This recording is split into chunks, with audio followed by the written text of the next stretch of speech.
Hello, welcome to legal awareness web series. जब Supreme Court के बारे में बहुत से क्रिटिक्स कह रहे हैं कि ये कोर्ट अब एग्जीक्यूटिव माइंडेड बन गई है, हाई कोर्ट से बहुत बोल्ड जजमेंट्स आ रहे हैं और इसीलिए शायद सुप्रीम कोर्ट ने कहा था कि our high courts are high courts. आज जिस ऑर्डर की बात करनी है वो इलाहाबाद हाई कोर्ट की है। मोहम्मद चांद का मैटर है जो इसमें गए थे Allahabad high court anticipatory bail के लिए, अपने लिए और अपने साथी फैसल खान के लिए। ये फैसल खान एक सोशल एक्टिविस्ट हैं, मंदिरों की यात्राएं करते हैं।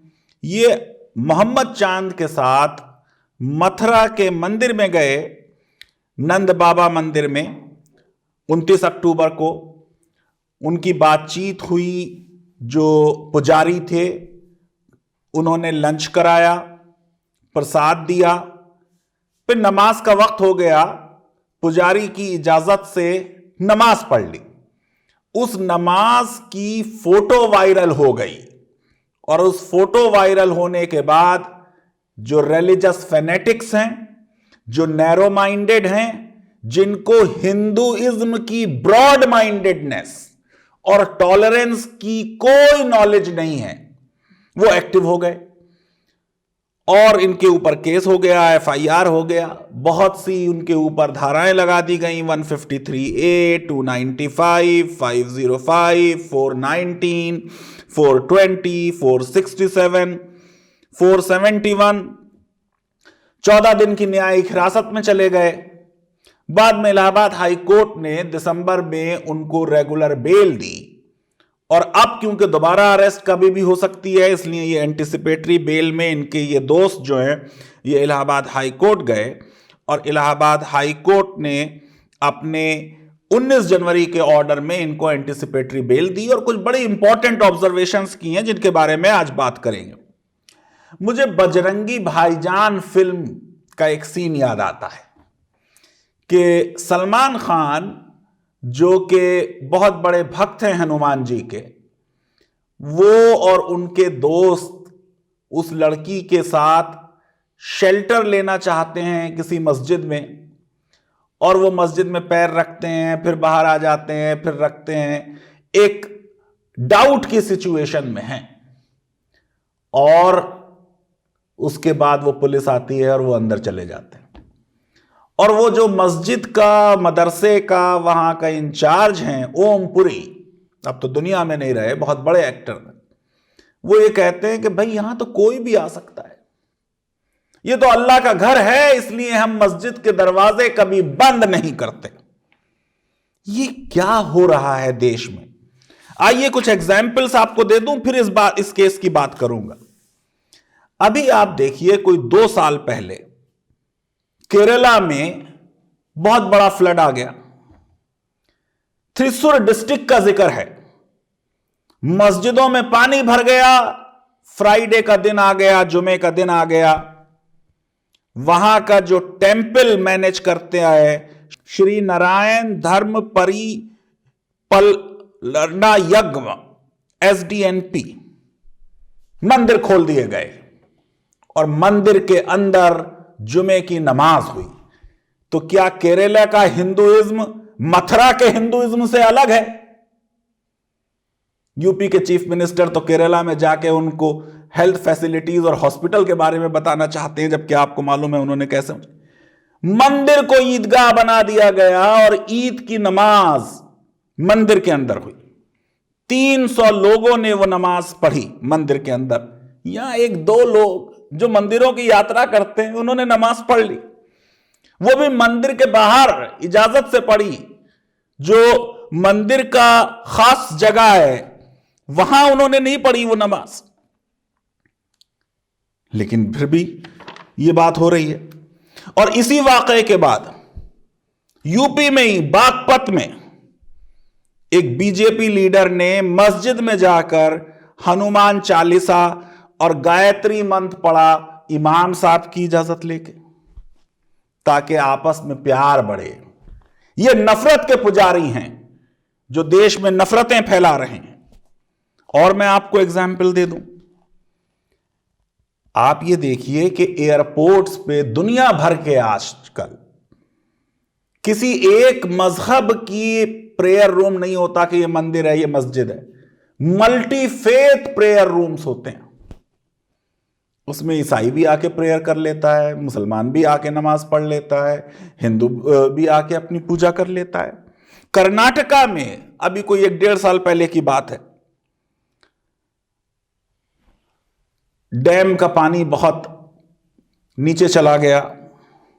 म्युनिसिपल काउंसिलर हिंदू हैं, उन्होंने जाके वो प्रेयर जो मुसलमान करते हैं बारिश होने के लिए, उसे ज्वाइन किया। मैं कितनी बार देख चुका हूं आंध्र प्रदेश के चीफ मिनिस्टर चंद्रबाबू नायडू ईद की नमाज में खड़े हुए नमाज पढ़ रहे हैं मुसलमानों के साथ। जगन भी नमाज पढ़ते हैं उस तरह की। सबरीमाला में जितने डिवोटी हैं सबरीमाला के, वो जाते हैं बाबर के मजार पर। ये लॉर्ड अयप्पा का कोई मुस्लिम डिवोटी था।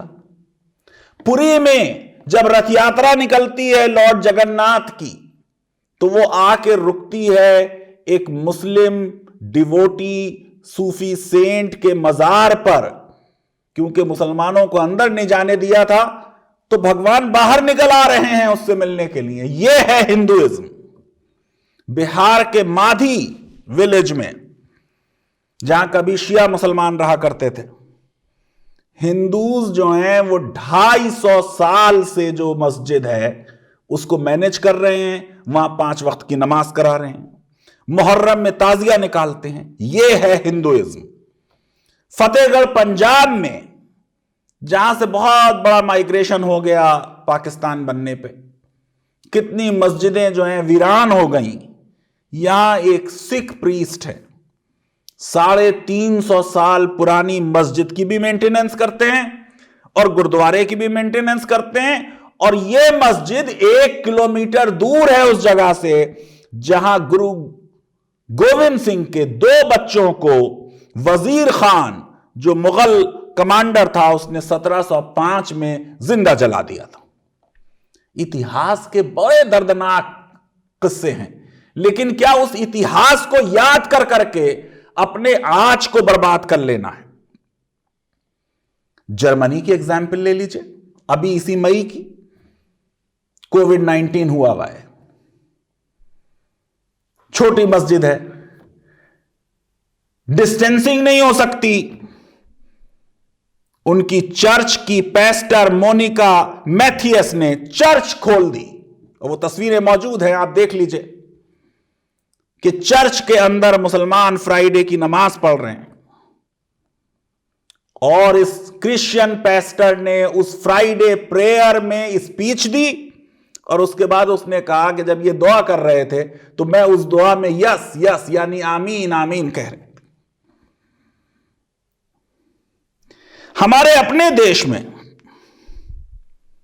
यह हो चुका है कि एक क्रिश्चियन नन से सड़क पर चलते हुए एक प्रीस्ट ने, हिंदू प्रीस्ट ने यह कहा कि आप जीसस क्राइस्ट का बर्थडे, क्रिसमस हमारे मंदिर में आके मनाइए, उनको ले आइए, जीसस क्राइस्ट की मूर्ति को मंदिर में रख लीजिए 10 दिन के लिए।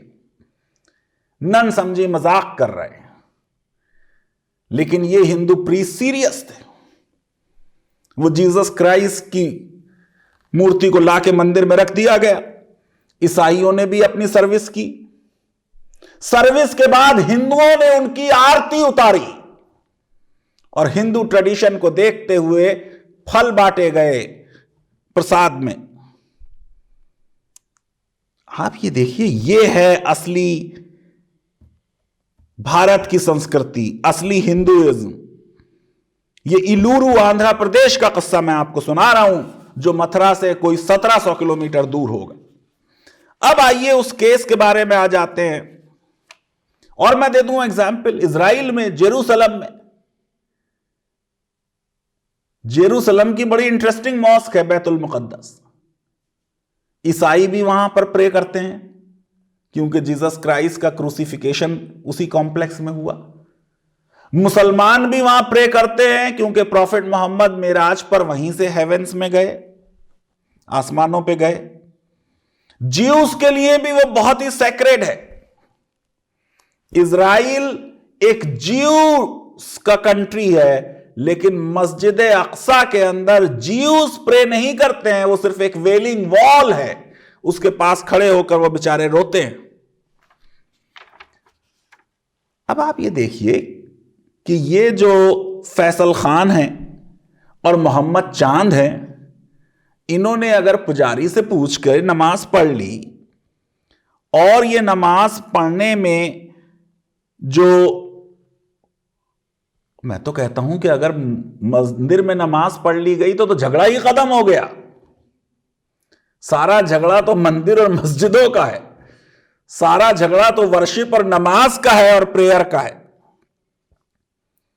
तो अगर वहां पर नमाज पढ़ी और सेंक्टोरम में नहीं पढ़ी, जो सबसे पवित्र जगह है, खासुल खास जगह, आउटसाइड मंदिर नमाज पढ़ी, उसके बाद उस पे एक हंगामा करना। आप देखिए कि जो रिलीजियस प्लेसेस की डैमेज किया जा रहा है, दिल्ली के दंगों में आपने देखा कि किस तरीके से कुरान को फाड़ दिया गया, मस्जिदों में आग लगा दी गई। जो पाकिस्तान में आपने देखा कि सरकार ने जमीन दे दी एक हिंदू टेंपल बनने के लिए, लेकिन ये मुस्लिम फेनेटिक्स वहां के, उन्होंने उसमें किया, लेकिन उनकी सरकार ने और उनकी कोर्ट ने सख्त स्टैंड लिया और उन्होंने कहा नहीं, टेंपल बनेगा और सरकार के पैसे से बनेगा। मैं ये समझता हूं कि ये जो जस्टिस सिद्धार्थ का एंटिसिपेटरी बेल का ऑर्डर है, इसमें कई चीजें उन्होंने बहुत बड़ी कह दी लॉ ऑफ अरेस्ट के बारे में। उन्होंने कहा कि अरेस्ट लास्ट ऑप्शन होना चाहिए पुलिस का, अरेस्ट सिर्फ एक्सेप्शनल केसेस में होनी चाहिए जहां कस्टोडियल इंटेरोगेशन रिक्वायर्ड है। इररेशनल और इनडिस्क्रिमिनेट अरेस्ट जो है वो ग्रॉस वायलेशन है ह्यूमन राइट्स का। जिस तरीके से हमारी नॉर्थ की स्टेट्स में इस वक्त पुलिस मिसयूज कर रही है पावर ऑफ अरेस्ट, उसकी तरफ इशारा किया जा रहा है। गवर्नमेंट ने अपोज किया, यूपी की सरकार ने कहा कि सीरियस एलिगेशंस हैं, एंटिसिपेटरी बेल का राइट नहीं है। लेकिन जस्टिस सिद्धार्थ ने सुप्रीम कोर्ट का जजमेंट जोगिंदर कुमार का कोट किया वर्सेस स्टेट ऑफ यूपी 1994 का, जिसमें सुप्रीम कोर्ट ने third national police commission report quote की और कहा कि arrest is the chief source of corruption in the police. कहा कि 60% अरेस्ट जो हैं वो या तो अननेसेसरी हैं या अनजस्टिफाइड है। ये जितनी अरेस्ट हो रही हैं यूपी के लव जिहाद के तहत, ये सब गैर जरूरी है। और फिर उन्होंने उसमें यह भी लिखा सुप्रीम कोर्ट ने कि 43.2% जेल का खर्चा, जो सरकार का खर्चा बढ़ रहा है, वो ये गैर जरूरी अरेस्ट की वजह से हो रहा है। और जस्टिस सिद्धार्थ ने कहा कि personal liberty is very precious fundamental right and it should be curtailed only when it becomes imperative, यानी ये बिल्कुल एंड जरूरी हो जाए। मैं ये समझता हूं कि हमको अपनी वो हिंदू संस्कृति, जिसमें अगर आप एथीस्ट भी हो जाएं तो हिंदू रहते हैं, हिंदू धर्म छोड़ दें तब भी हिंदू रहते हैं, जिसमें कोई एक किताब नहीं, कोई एक गॉड नहीं, कोई डिफाइंड डॉक्ट्रिन्स नहीं, बल्कि सबको समा लेने वाला है, उस रिलीजन के उसूलों की तरफ लौटें। पॉलिटिक्स और रिलीजन को मिला के धर्म को नुकसान ना पहुंचाएं। मंदिर हो कि मस्जिद हो कि गिरजा हो कि गुरुद्वारा हो, ये सब तो अलग अलग रास्ते हैं एक गॉड की तरफ पहुंचने के लिए। राइट और रॉन्ग का डिफरेंस समझें। मुझे मालूम है कि सियासत अब इस तरफ करवट बदल रही है कि अयोध्या से मथुरा की तरफ रुख है, तो इस तरीके के और केसेस होंगे और झगड़े होंगे, समाज को बांटा जाएगा ताकि राजनीति की रोटियां सेकी जा सके। लीगल अवेयरनेस वेब सीरीज अगर आपको पसंद आती है तो मेरी रिक्वेस्ट है कि आप इस वीडियो को वाइडली शेयर करें, हमारे चैनल को सब्सक्राइब करें और बेल आइकन और लाइक को जरूर क्लिक करें। बहुत बहुत शुक्रिया, धन्यवाद, थैंक यू वेरी मच।